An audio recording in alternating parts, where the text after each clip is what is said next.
Welcome, ladies and gentlemen. And as Mike said, first I would like to thank so much the people that made the Glazov gang possible, which are my producers, Annie, Rasheen, and Reza. Please, everybody, give them a hand. You guys want to come up here so everybody can see you, no? Okay, ladies and gentlemen, Jihad on the offensive. Let's get right to it because the wise men on our panel have a lot of more intelligent things to say than I do. I think I would just like to say, first of all, on a personal note, in these dire and frightening times, with all jokes aside, it is such an honor to be with three really brave truth tellers. So even before we start, let's give them a hand, ladies and gentlemen. And starting in the left corner, Robert Spencer, the director of Jihad Watch and author of two New York Times bestsellers, The Politically Incorrect Guide to Islam and the Crusades and The Truth About Muhammad. His latest book is Arab Winter Comes to America, The Truth About the War We're In. And he's a former trainer to the FBI and US military. And perhaps today he'll talk a little bit about the tragedy of the fact that it's curious individuals now that are teaching the FBI and US military instead of a person like him. And in the middle, a former bodybuilding champion, am I correct, Raymond? Yeah. He might even show us a picture of his former sculpted self, or still sculpted self. Raymond Ibrahim, a Shillman Fellow at the David Horowitz Freedom Center. Thank you. And our Shillman Fellowship has made Front Page the great success that it is. And Bob Shillman, thank you once again for everything you've done for Front Page.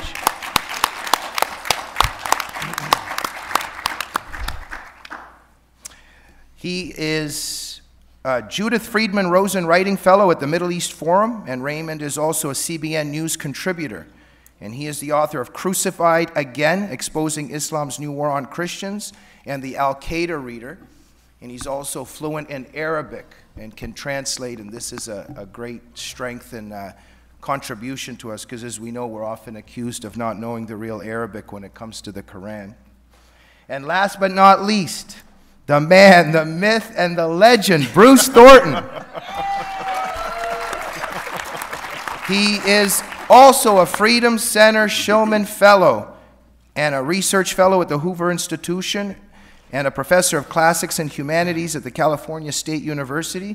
His latest book is Democracy's Dangers and Discontents, The Tyranny of the Majority from Athens to Obama. Let's give them a hand, ladies and gentlemen.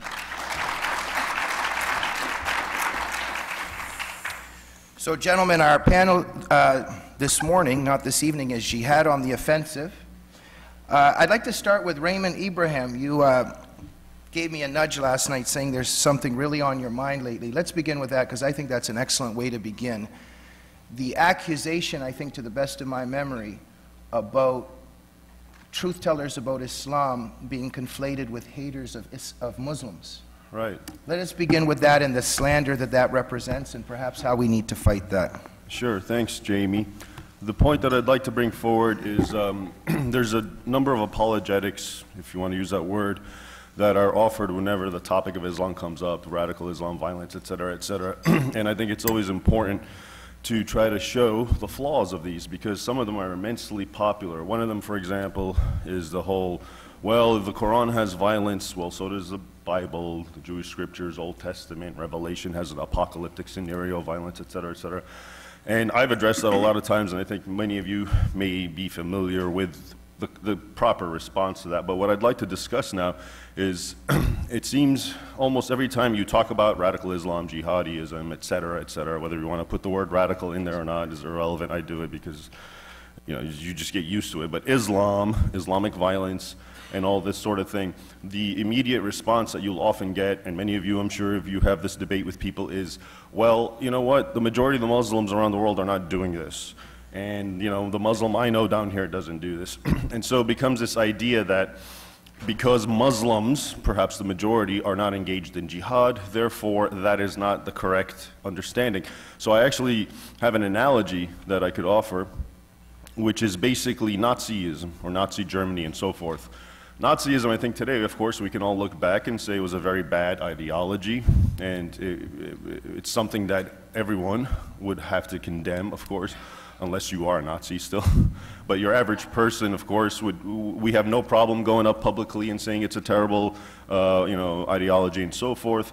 But we also know from a historical point of view that when you go back in the Nazi era, there were Germans who were self-proclaimed Nazis and who were not so bad. Schindler's, for example, the movie Schindler's List and so forth. These were people who were Nazis, who sympathized perhaps with the regime and whatnot, but they did good things and they didn't do bad things. They weren't, for example, all about trying to burn people and the Holocaust and so forth. They would reject that. So my point is, yes, you will always have these people who do good or do not do the teachings that are bad, to stick with the Nazi analogy. But it's always, as you would know, this is a reflection not of Nazism. It's a reflection of them. In other words, they were this way in spite of Nazism, not because they were practicing a moderate form of Nazism. And it's this sort of paradigm that I would like to see transferred over to the Muslim debate, whereby we can say that Islam is what it is. It is an ideology. It does call for warfare, subjugation of the non-Muslim, imperialism, all sorts of things that we see. Yes, that is Islam. Now, that does not mean, of course, every single Muslim is doing that, but that's not a reflection of some good kind of Islam. And I think when you understand that, you start to realize, well, you're not condemning 1.5 billion people, as the number is often given, but you do need to understand that the ideology itself can be condemned. And I think we should be able to condemn this ideology. And we're not talking about the people. Sure, there's the Muslims who follow this ideology. These are the bad guys who are known as Islamists and so forth. There's the Muslims that may not follow it. But then that's not because they're following anything else. It's just they happen to be nominal Muslims, and some of them are good people. So I bring this again because this is the number one kind of pushback I get whenever I talk about the Islam question. What about the real Muslims? You're just talking theory. Look at all the millions who don't do this. So I think it's important, based on what we were talking about, Jamie and I, to make this strong distinction. It's okay for us to condemn an ideology because it is what it is, black and white, violence and so forth. But that's not saying every single guy that is born, I mean, think of how many Muslims are just born into it. They don't even know their religion and they can't leave it because of the apostasy penalty and so forth. So, but these people should never represent to us the true Islam. They're just the nominals, kind of like the Germans under Nazi era who didn't do the sorts of things. So that was basically the point I thought would be good to make. Thank you, Raymond. Oh, and let's go to Bruce. Your thoughts on Raymond's wise words? No, I think he's right. I think you could also look at another analogy, and this I found in Nathan Sharansky's book, and I never remember the title of it. It's the one that George Bush carried around. Case for Democracy, thank you. And you may remember he talked about there were the true believers. On the other side were the activists, dissidents, actively working against it. And the vast middle were what he called double thinkers. They didn't work against or reject the doctrine. And I think you have something analogous, and very careful with this analogy.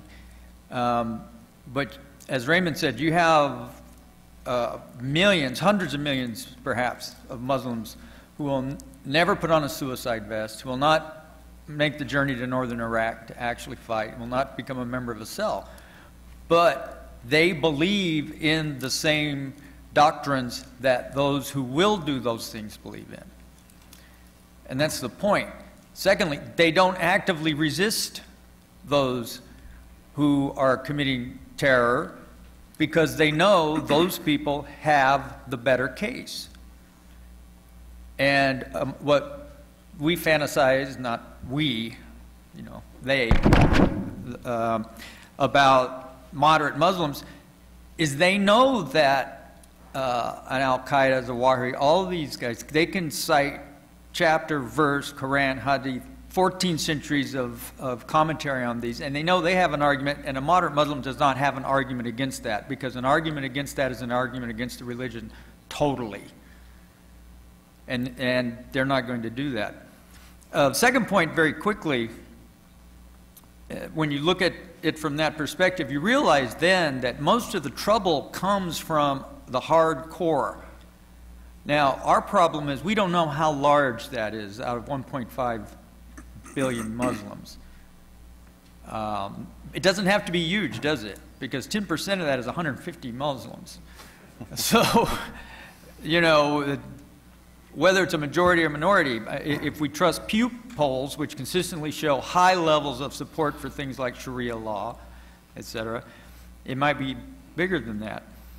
And it puts me in mind of something that William Sherman said during the Civil War. Sherman had lived in the South, and was living in the South when the war broke out, so he knew the Southern people. And at some point he said, in a letter, he said, there are 300,000 Southerners that you're going to have to kill, right? There's nothing that's going to get them to change their mind. You're not going to convert them by argument. You're not going to bribe them. There's no inducement you have.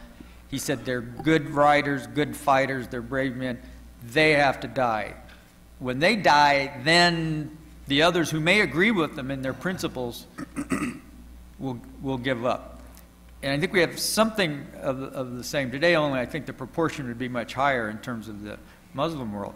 And this, let me finish with a melancholy fact of history, is that when you have two different ideologies, whether religious or the slavocracy ideology, race-based, or whatever it is, or Nazism versus liberal democracy, or communism versus liberal democracy, those kinds of disputes are not settled through negotiation. They're not settled through finding common ground. They're only settled by force. They only are settled by killing lots and lots of people until you killed enough to where they will give up. That's how World War II was fought. The only reason that the war with communism didn't follow that pattern is because there was a mutually assured destruction, and both sides had an interest in not settling it that way. But communism was an atheist ideology in which there's only this world. Iran has a particular brand of Islam that is messianic and apocalyptic, and we can sit here and wonder whether they really don't believe in what they say they believe in. But we should have learned from our experience in the 30s when every atrocity that Hitler and the Nazis ended up doing was all laid out in Mein Kampf, and then was repeated during the early 30s at the party rallies in Nuremberg. And nobody took it seriously. Said, well, they don't really mean that. I think it's the idea that when they say, particularly if you're Israel, if they say we want to wipe you off the map, you better believe they want to wipe you off the map, and then you better do something about it. Thank you so much, Bruce. Robert? Well, I hate to bring bad news, but that's really all I do, actually. The fact is, people have been asking me yesterday and today, as well as at pretty much everywhere else that I speak, what can we do to encourage the moderates? And I've got to tell you that there are moderate Muslims, but there is no moderate Islam. That is an unpleasant fact, but it is a fact, and I'll explain. Now, moderate Muslims, people usually assume that that means Muslims who believe different things from the jihadis, that they don't believe that it is part of their religious responsibility to wage war against unbelievers. They don't believe that they should hate Jews and kill them. They don't believe that they should subjugate women and non-Muslims as inferiors in the society under an institutionalized system of discrimination and harassment. There is actually no such Islam. People talk in the West and they take advantage of our ignorance about Islam to mislead people into complacency. I'll give you an example. There is a 512-page fatwa against terrorism by a Pakistani Islamic theologian named Muhammad Tahir al-Qadri. And about 5 or 10 times a day, Muslims write to me and they say, you say Islam is not a religion of peace, you should read Tahir al-Qadri. So I did. And luckily, you know, it's the wonders of the internet age, I was able to get a PDF and search it.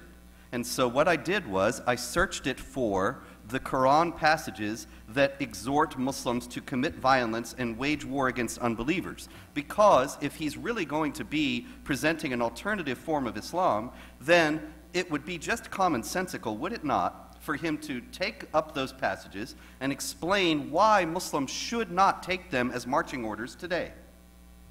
And I searched for chapter 9, verse 5, slay them wherever you find them. Chapter 4, verse 89, slay them wherever you find them. Chapter 2, verse 191, slay them wherever you find them.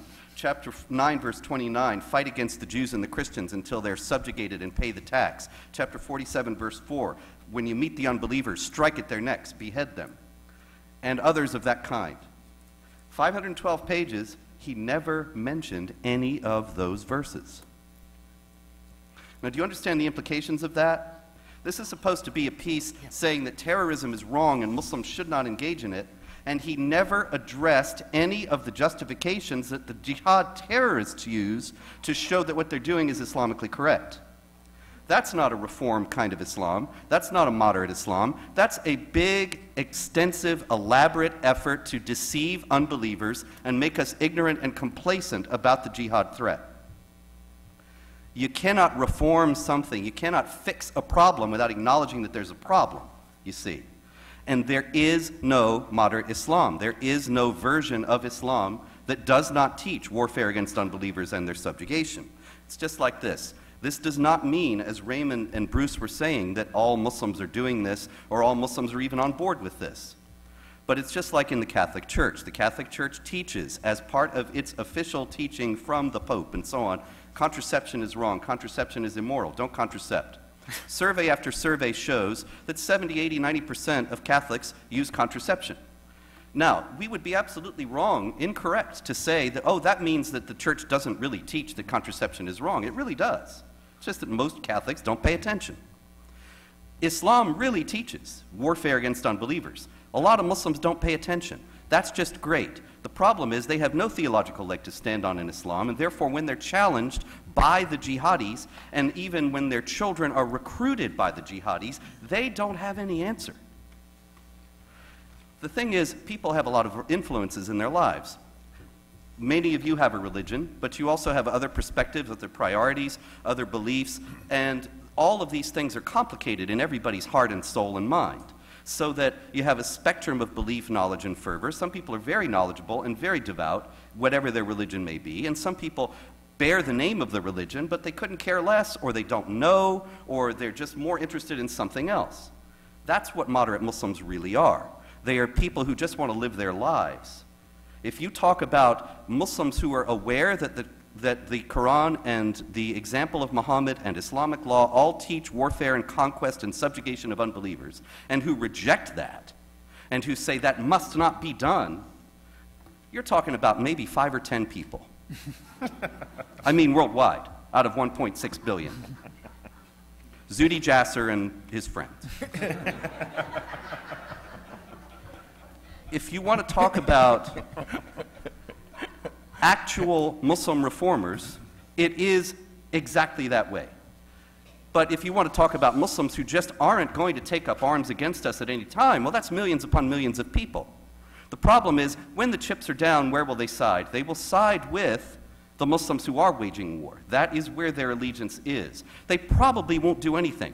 But to base our foreign policy and our domestic policy, our immigration policy, to base the future of our nation, to base our children's lives on the idea that the vast majority of Muslims don't want to do this, don't care about jihad and conquest and subjugation, and that somehow some large group of Muslims who are moderates are going to rise up and fight against the jihadis and stop them, that is not only foolish, that is suicidal.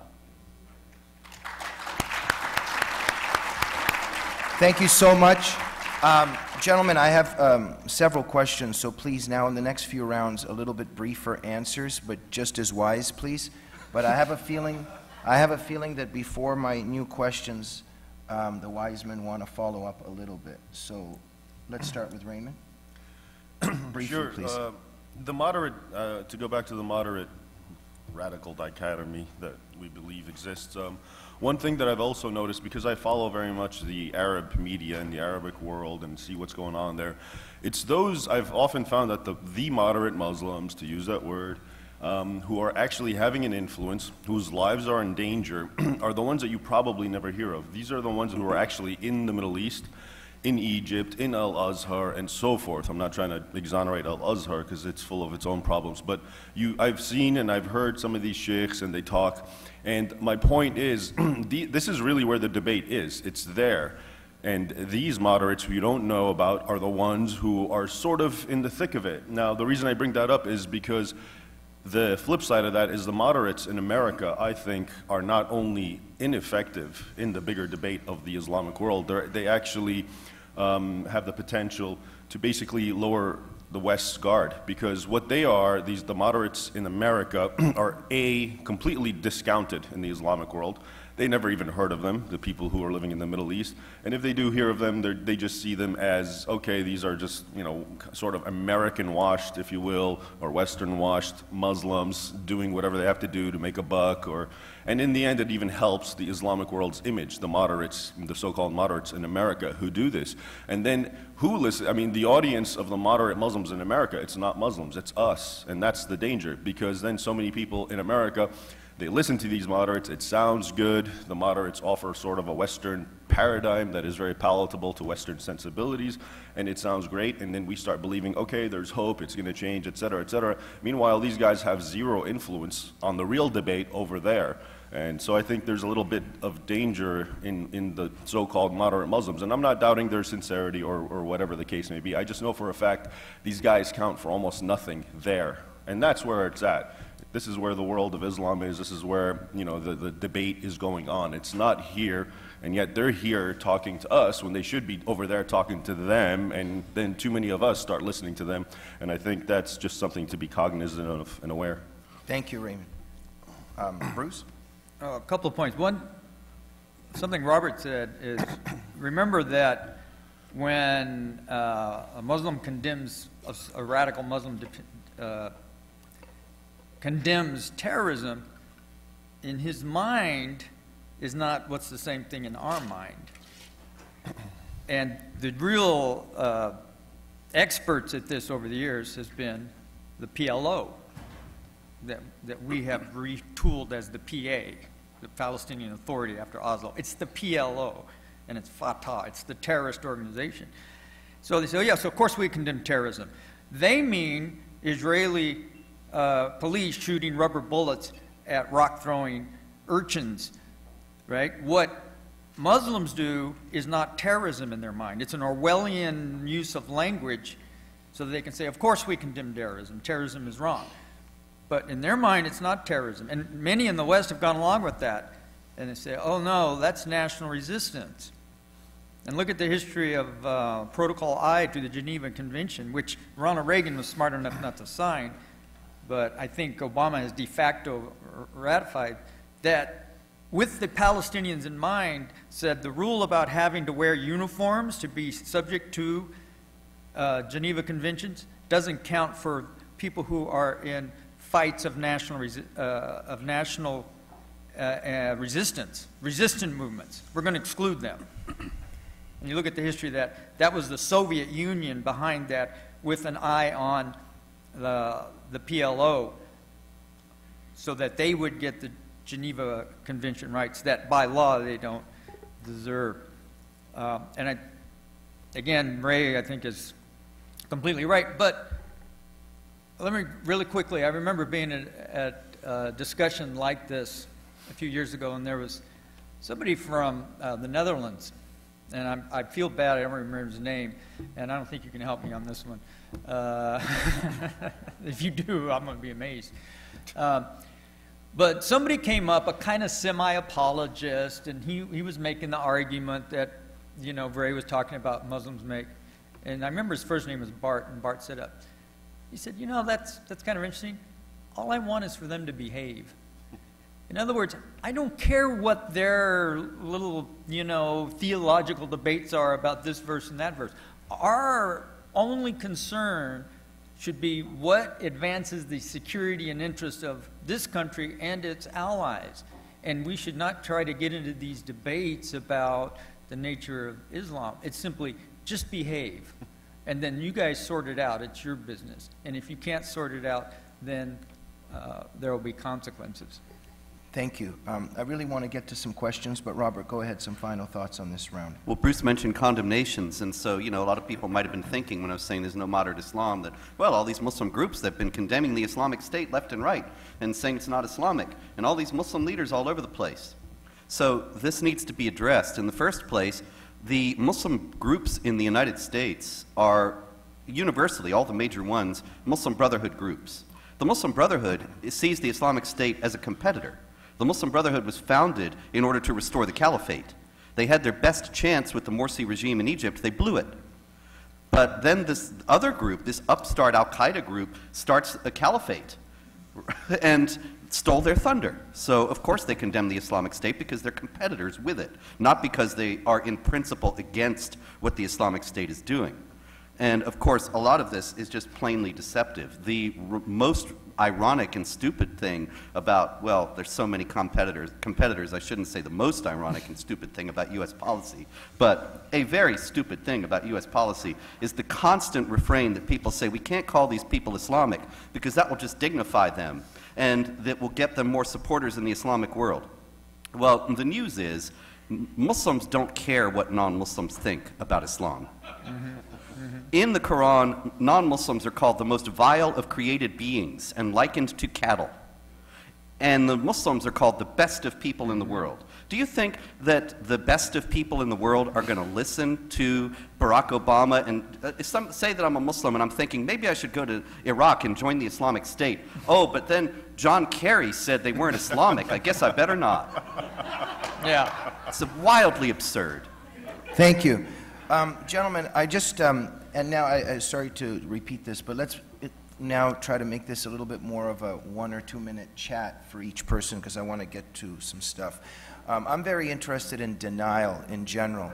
For instance, in my life, being from the former Soviet Union, I was very interested in this psychology. The Rosenbergs and Algerhis were innocent, innocent, innocent, innocent. You argue, argue, argue, argue. Finally, you prove they're guilty, and then the leftist says, but at least they didn't snitch. and there's somewhere where the discussion is never really about the discussion. So I want to ask you something. Let's just begin with this in terms of the Islamic side. For instance, I'm down on 3rd Street Promenade often doing some public outreach with the Counter Jihad Coalition, and we'll debate with Muslims. The exchanges are usually very interesting because there's a lot of denial and then I get physically threatened. But let me ask this. As a Christian, for instance, I kind of more or less know what's in the New Testament, what's in the Old Testament. If I'm arguing with somebody, I don't say, oh, that's not in there. Because if somebody mentions what, Matthew, Luke, such and such is, it's there.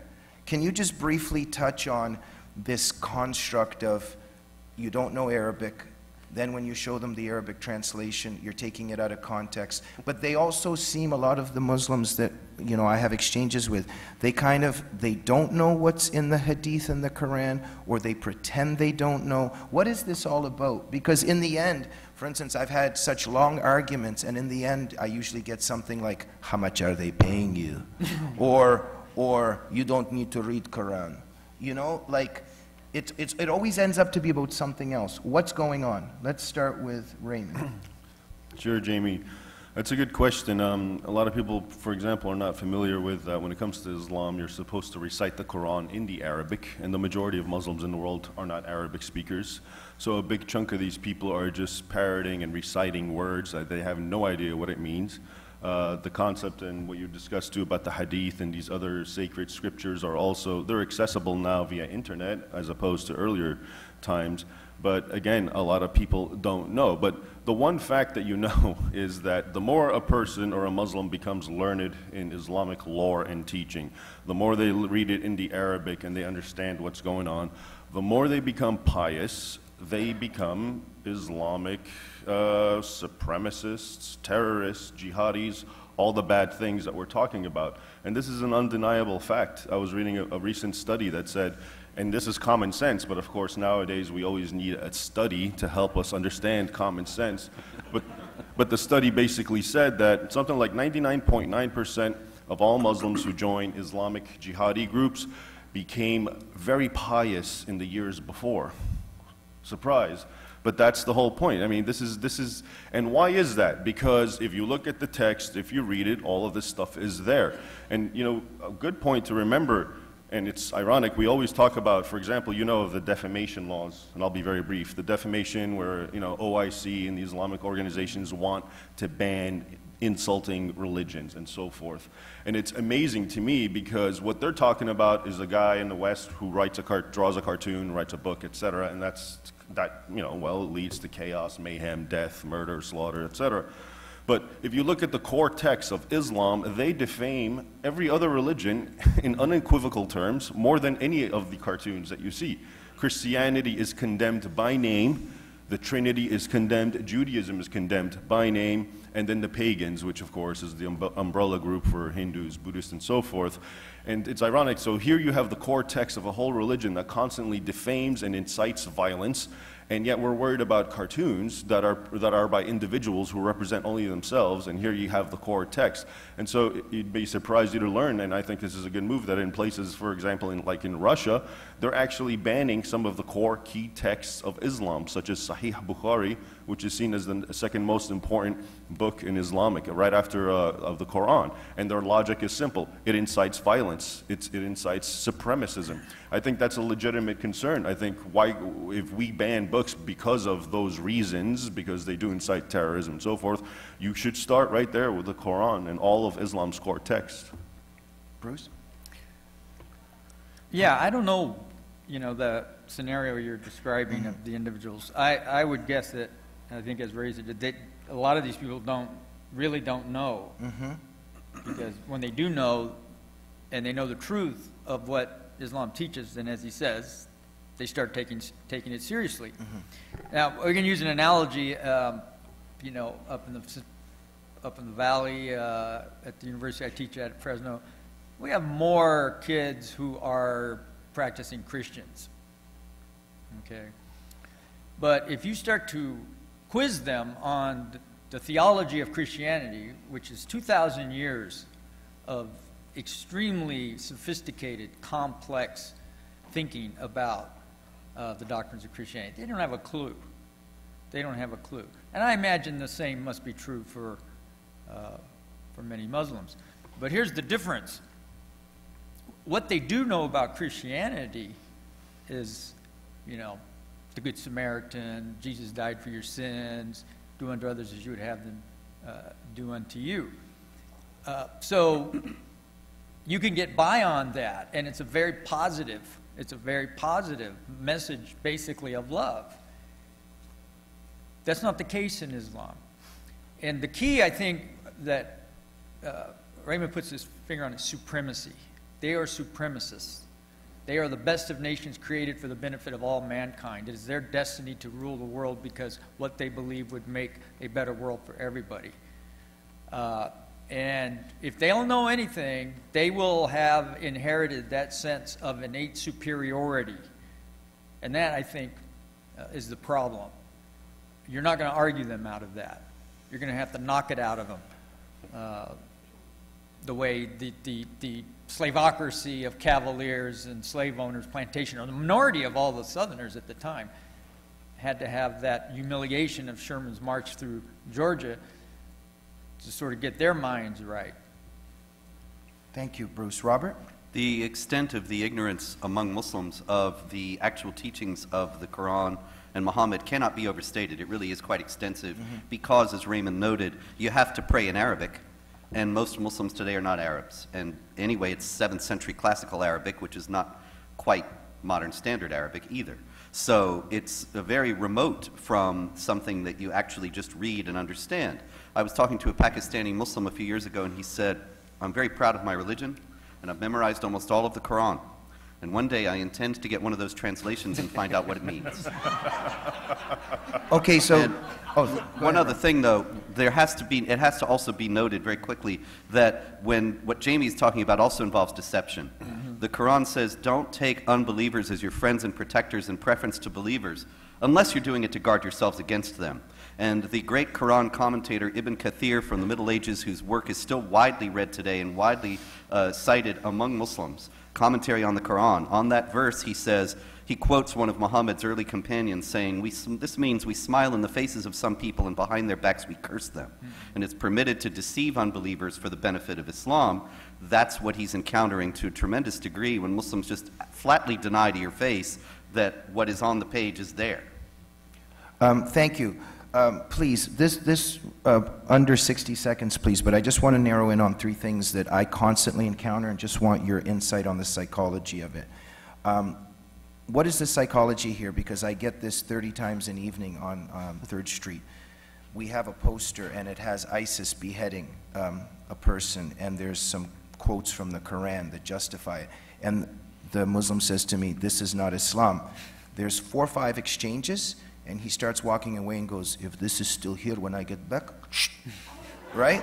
So under 60 seconds, please, what is the psychology of that? Because we can laugh, but this is actually real, and I'm actually fascinated with this psychology that stop saying that Islam is not peaceful. If you don't stop, I'll kill you.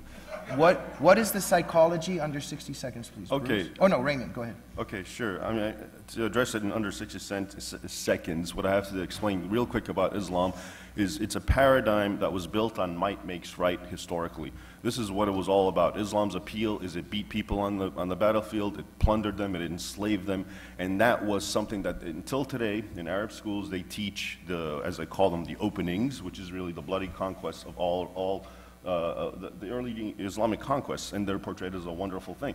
The time that Islam was on a retreat was I'd give it a rough estimate, from the 1850s to the 1950s, and that was because the West not only beat it on the battlefield, but that was a time when the West had some confidence in itself, and if anything, confidence attracts, or power attracts Muslims. That's how Islam started. And this is the era where so many Muslims, Islam was about to die, basically. If you think about the Ottoman Empire, and this was a standard jihadi bearer of the Islamic world, that was the #1 country that became so westernized, so secularized, they actually got rid of the Arabic script and adapted the Roman alphabet. And the point is, they saw the West and how it was, and it was dominant, it was unapologetic, and they felt we have to be like that. That's the Muslim mentality. Now, it's the opposite. Because of the West's, whatever word you want to use, liberalism, lack of faith in itself, godlessness, whatever, it's now pushing Muslims away from trying to emulate. So it's gone from emulation to contempt. And it's exacerbated, of course, by the fact that all the elites in the West tell Muslims how wonderful the religion is and how they should embrace it, et cetera, et cetera. So now it's from making Muslims want to be like the West, we are pushing them out of our way so they can become and embrace the Islamic Jihad. So that's part of the warped mentalities you're alluding to. Thank you. The psychology I illustrated, and I'll try a new tactic. Bruce, under 5 seconds. Cognitive dissonance. No, they're spiritual. They're in a spiritual mentality, and we come at it from an enlightenment, rational sort of evidence, materialistic, and they're in a spiritual, and you can have those kinds of contradictions within a spiritual sort of universe that they live in. Okay, Robert? It's all about slander. Slander in Islam is not lying about somebody. According to Islamic law, slander is making known something about someone that he does not want known. And so the guy doesn't want Muslims to know, non-Muslims to know that those beheadings are Islamic, but he knows they are. So he tells Jamie, take that down or I'll cut you. There's no contradiction at all. Wow. He wants the deception to remain. Thank you, Robert. Now, we also get accused by the Unholy Alliance. We get it from the left all the time. I'm always surprised at how much millions of dollars I'm getting in back alleys getting passed to me in envelopes. There's always this thing about the money that the left uses, but just also very quickly, just the psychology, and we'll move on. I get this a lot. They'll take me to the side and they'll go, they paying you a lot, yeah? A lot of money? And I get that constantly. Just very quickly, this slander of us that it's all about money. We get it from the left, but we also get it very much from the Islamic sphere. What is this accusation of money and that we're paid? Is it to erase that there's real humanitarianism involved, or that we care? Bruce. You want Bruce? What they're saying is you are in the pay of the vast Zionist conspiracy. Right. This is the old protocols of the Elder Zion slander, is what we're talking about. And you're right, it has crept over onto the West also. When they when over this Iran unfolding disaster with Iran, and I forget who it was mentioned donors. It may have been Obama said, "Oh, you may want to do this because of your donors." Everybody knew what he was talking about, right? He was saying the Jewish lobby, the vast, great, control that 2% of the population has over the whole world, right? So that's just a recycle. It's a recycling of that nonsense. Raymond? Well, I can't really add more to that. Okay. Robert, you want to say something? Yeah, in the Quran and in Islamic tradition, there's no idea of unbelievers acting in good faith, especially those who are actually trying to oppose the spread of Islam. They are perverse, they know better, they know that Islam is true, and nonetheless, because they have some ulterior motive, getting money, getting fame, whatever, they continue to pursue it. There's a story of these Christians going to see Muhammad, and on the way, the leader of the Christians tells the rest of the group, "We know this man's a prophet. We know that he's true, but the Byzantines are paying us good money to fight against him, and so when we get there, we have to resist him every step of the way." And see, they're just venal and dishonest, and this is the portrayal of unbelievers all through Islamic tradition. This, if you're a Muslim growing up with these kinds of stories, of course you're going to think that all of us, we know better, but we're in it for the dough. Thank you. Okay, let me ask this, because we deal a lot with jihad denial, and I think we're all aware that jihad denial enables jihad. In other words, if we weren't engaged in denial, I think we would agree that the Tsarnaevs would not have been able to do what they did. I think that Nidal Hassan wouldn't have been able to do what he did. So I think that there's definitely a complicity in jihad by those who deny jihad. However, we very much want there to be truth-telling. But let's suppose that tomorrow Obama just comes out and says, there's a problem with Surah 9.5, there's a problem with Surah 9.29, and Islamic theology, it buffers, it sanctions, it mandates jihad, and, blah, blah, blah, blah. Wouldn't that be such an inflammatory situation at the same time where it would cause such a collision? And I'm obviously playing the devil's advocate here, but there is an argument to be said that it would bring on and inflame a gigantic conflict, and do we need to be maybe in some ways more strategic? Raymond? Well, I mean, my initial answer is better now than later. So in other words, let's get it on. Let's get it, well, my thing, and when I'm asked these sorts of questions, is I'm guided by truth. Get the truth out. Whatever the consequences will be, they will be, and I'm sure they won't be very pretty. But if you, not to be a cliche, the truth will set us free. But so if you get the truth out and stop all the dissembling that we get constantly, it's eventually going to come out. And what we're doing is actually, by wasting time and playing this game and not getting the truth out, you're letting the other side get stronger all the time. Okay, 1 second. But Raymond, let's suppose that there's millions and millions of Muslims that, as we said, actually don't even know what's in the Quran, and they're just kind of maybe walking around, and all of a sudden the leader of the United States starts actually saying something quote-unquote bad against their religion. All of a sudden we're inflaming perhaps millions and millions of people. But this has happened before, and this is what I was referring to. When the West was on the ascendancy, colonial era, a little before that, it's usually marked Napoleon's invasion of Egypt, 1798, and so forth. There was, if you look at people back then, Europeans and so forth, no one had any doubt what Islam is. What we're doing, this is a totally superfluous exercise if you took it back 100 years ago, because this was common sense. People knew it. They said it. They understood it. They forced it. For example, in the Ottoman Empire, the European powers told them to abolish the jizya tax and to treat Christians and Jews and so forth as citizens. So they were upfront in their face, and as I said earlier, there's actually a Muslim respect for that sort of thing. They respect that because it's power, they're laying it on the line, and then it's up to them to do what they want to do. Do they want to eliminate that? Do they want to fight back? And if so, good luck. Okay. So. Bruce, kind of the danger of if we actually get what we want. Well, the danger is as Ray set it out, and we went through this once before in the 30s, and it's very interesting to look at that segment of the Brits in the 30s who thought that Germany had gotten a raw deal with the Versailles settlement, that they had legitimate grievances, and that we can't really be too critical of them because we're just going to, you know, inflame them and push them into the Nazi Party. And there were a lot of people, even at Munich and post-Munich, who said, well, this is our fault, you know, because we didn't address the grievances. It didn't help. It didn't help because Nazism was an ideology of dominance and conquest. And as Ray says, all of that appeasing simply confirmed their estimation that their enemy was weak and could be taken. And this is exactly what we're doing today. We are confirming their estimation that the West is corrupt, it's godless, all it cares about is money and material comfort. And they can see a lot of evidence of that on satellite TV, let's face it. And that, as bin Laden said, we ran from Mogadishu, we ran from Saigon, we run from everywhere. And so if we just push, if we just push, if we just push. And I agree, it just come right out and tell the truth, and let's sort out who's willing to die and who isn't. Okay. Robert, on denial? No war in history has ever been won by people engaged in wishful thinking and fantasy and self-deception about the motives and goals of the enemy. Ever. It's not going to happen now either. And moreover, the United States has not been standing for its own principles in this conflict.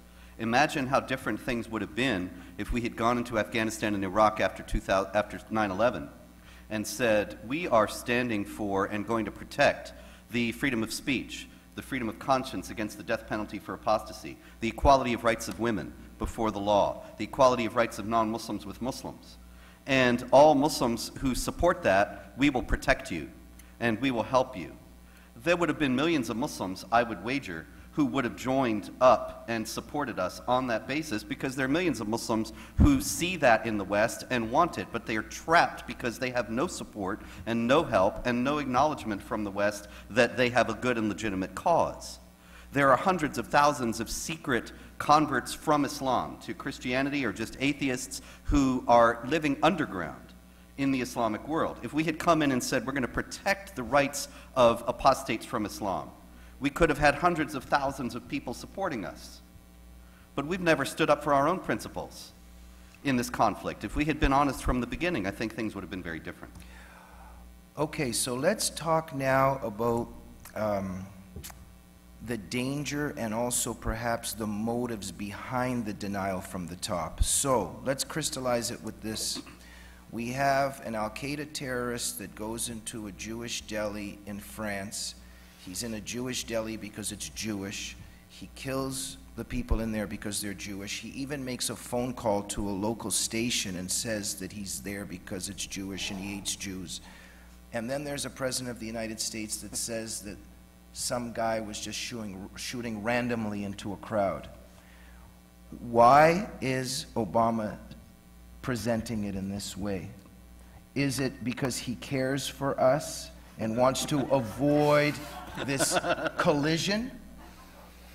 Or is there a real malicious intent there, Raymond? And what are the dangers of this tactic? Well, there's a lot there. As I always say when it comes to Obama, and really to any of these officials and authorities, Western officials and authorities, when it comes to the Islam question, and they give you the whole, you know, no, this isn't Islam, and et cetera, there's only two conclusions. Either this person is a complete idiot, or he's a liar, and they're just both as bad. And this is what you have to deal with. A lot of people will say, oh, no, you know, Obama's not a Muslim, or he is a Muslim. That's irrelevant at this point. The fact is, his policies are such that they empower the radical Islamic types. And this is sort of what we need to be cognizant of. But he, of all presidents, and I've said this before, is the one that it would have actually been nice, the one good thing he could have brought to America as a multicultural, ethnic kind of quasi-Muslim, as he portrays himself, is that he does have knowledge of Islam. This man went to the madrasas in Indonesia. His father is a Kenyan. He knows Islam, and instead of all the presidents, it seems he's the one who's giving us the whitewashed, politically correct, multiculturalist view. Yeah. And that to me means I think he's lying about it. Right. And, you know, but like I said, in the end result, whether you have a fool who's saying that we need to get job opportunities to ISIS, okay, or whether you have someone who's lying out their teeth, it's the same thing. Thank you, Raymond. So, Bruce, This is also an administration where the Muslim Brotherhood front groups came in the early part of the Obama years and said, we don't like this in your FBI manuals, take it out. And they take it out. They take out all references to Jihad, they take out all references to Islam and FBI training manuals. This is also an administration that did not pursue Muslim Brotherhood front groups that were named in the Holy Land Foundation trial. So I guess I'm narrowing in on quote-unquote malicious intent. I don't know, and I don't care. I don't find it interesting to try to divine individual motives. I do know, however, the reigning ideology of the world Obama came from. It wasn't Kenya. It was the American university. And I'm telling you, you want to understand Barack Obama, I can reach into any university in this country blindfolded and pull out 5 English professors who think exactly like Barack Obama does on every single issue. And what this is reflecting is, one, the Marxist demonization of the West, of liberal democracy and capitalism as imperialist. That has become second nature to them. So Just a sec, I'm just the going West to is interrupt. I'm just going to wrong. interrupt for a second. But you just said that you don't care about motives, but those are motives. No, I'm talking about a larger idea. I mean individuals. I don't want to talk about individuals. Okay. What an individual's motives may be. I want to talk about the larger Right. culture-wide ideas. But Obama's motives is exactly that ideology. That could be it. Okay. It could be okay. he's a secret Muslim. It could be Okay, he's a space okay. alien. I don't know. Okay. But I should apologize. It's an insult to space aliens. But, okay. Okay, go ahead, They're sir. usually a lot nicer. But you have this culture-wide, fashionable idea that the West is wrong, the West has been oppressive. Any person of color that can qualify as a victim of the West gets the benefit of the doubt. It's hate speech to insult them. It's hate speech to criticize them. Throw on to that multiculturalism, which is every culture other than the West is superior, more authentic, more just, et cetera, et cetera, et cetera. And so we cannot insult particularly a culture of color. And that brings us then to the identity politics that dominates the university and a lot of our... Anybody who can be certified as a victim of the United States or of the West immediately gets the benefit of the doubt, immediately. To criticize them, even to speak truth about them. And we see this with other ethnic minorities. You can be called a racist for stating something, some of the things that we heard the sheriff say today. But here's another one. Black men kill more black men in 1 year than were lynched in the whole history of lynching. Right? But to say something like that is to be racist. You see what I mean? So you throw all those cultural trends together that are dominant in the university, and you consider the time spent in the university by Obama. To me, that's scarier, because if it's just Obama, he's going to be gone. But it's much wider than that. Thank you, Bruce. And so just to lead into Robert, how I see it is, let's say there's me and 5 people, and we hate a certain building, and we get to rule that building for a little while, and we just start destroying everything in the building. And there's 30 days left, and we're just sitting around saying we have 30 days left to destroy everything in here. Now, what are we going to go at next? That's what I think is happening. Robert? Yeah, you know, in the 2008 campaign, there was a photograph that was widely distributed of Barack Obama walking from one place to another with his finger in the book, The Post-American World by Fareed Zakaria. And it was clear that he was engrossed in the book, he was keeping his place, he wanted to get back to reading it as soon as he could. And that book says the problem in the world is America, that there shouldn't be no superpowers, and that America should be weakened or weaken itself politically, militarily, and economically, and then all the nations will be essentially equal and there will be harmony and peace. Now, has he not pursued that as a strategy all through his presidency? Pamela Geller and I wrote the book, The Post-American Presidency, based on exactly this proposition in 2010, and we've been abundantly proven correct that this is what his agenda is. And also remember, he said, the future must not belong to those who slander the Prophet of Islam, and slander in Islam is not telling lies, it's telling truths that people don't want known. And so that's what he's doing. He's obfuscating and denying about the nature of this problem, avoiding slandering Islam. Before we go, actually, I just want one name or one word in terms of truth tellers. because it gives us hope that at least that there's still some heroes. In our media, you know, somebody that gives me a lot of inspiration is Sean Hannity, in the sense of even his bravery of who he invites on to tell the truth. Can you give us one name of somebody that gives you hope in our culture and media that's telling the truth, Robert? Is there anyone? Can you go to the other guys? Raymond? Well, it's a very sad state of affairs then, right? Yeah. Raymond? I'm sorry to say, I really don't even watch the news. I get my news information from different sources, but I can't even sit. It's that how bad it is. It's like a zoo. Yeah. Rush Limbaugh? Bruce? Bruce? Yeah, all of those guys, you're absolutely right. The problem is the people that are listening to them, in the most part, already agree with them. Mm-hmm. You know, and what we have to do is try to figure out some way to get beyond, you know, our choir to proselytize among the heathen, you know, and I don't know how you do that. Yeah. And I don't know who's out there that could do that, because immediately any of us that does that will be put into the box of right-wing nuts, or, you know, stooges for Israel, or the oil companies, or whatever. Well, we're looking forward to the day when Anderson Cooper has a one-hour discussion with Robert Spencer. There was an article in The Atlantic, of all places, about the Islamic State being Islamic by Graham Wood. And so I had never heard of Graham Wood before, but there's the guy.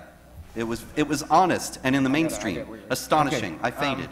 I'm sorry. I'm not Michael. Wait. All right. Because he mentioned this Graham Wood article. And here's what really irritated me, is the response of some so-called conservatives to this article as though it were a revelation. Finally, what, The Atlantic said it. Must be true. Here's two guys right here who have been saying this for 10 years. And you've got Peggy Noonan saying, oh my gosh. I mean, our side have some problems as well in this regard. Final word, Michael Finch. All four of these, can I use the words titans, Jamie? All four of these titans have books for sale out there, so please get one of their books. They'll sign it. We're going to have lunch in 15 minutes down the hall where we had breakfast with Victor Davis Hanson, so we'll see you then. Thank you, Jamie.